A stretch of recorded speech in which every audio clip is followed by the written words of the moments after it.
Vamos. Dale.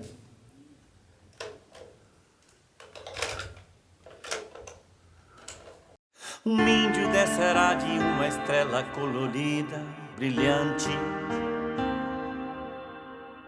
de uma estrela que virá numa velocidade estonteante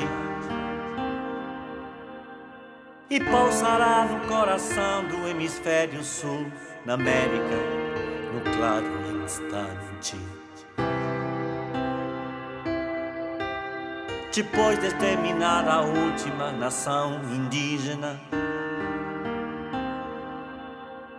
e o espírito dos pássaros das fontes de água límpida, mais avançado que a mais avançada das mais avançadas das tecnologias, virá impávido que nem Muhammad Ali.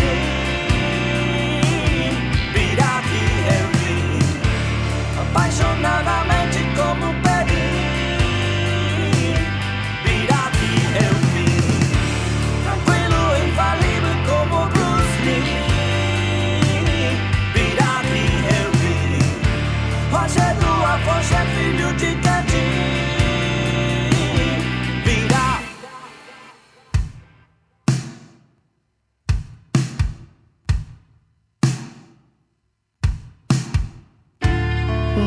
Preservado em pleno corpo físico, em todo sólido, tudo gás e todo líquido, em átomos, palavras, alma, cor, em gesto, em jeito, em sombra, em luz, em som magnífico,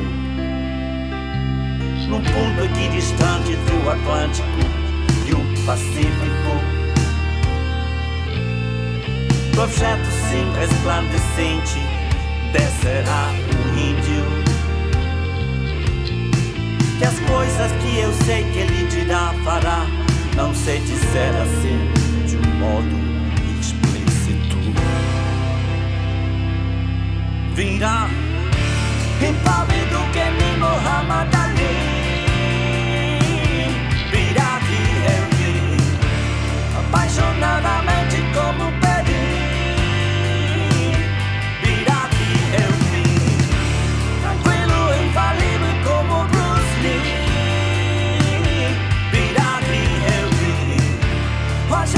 Afonso é filho de Gandhi. Virá.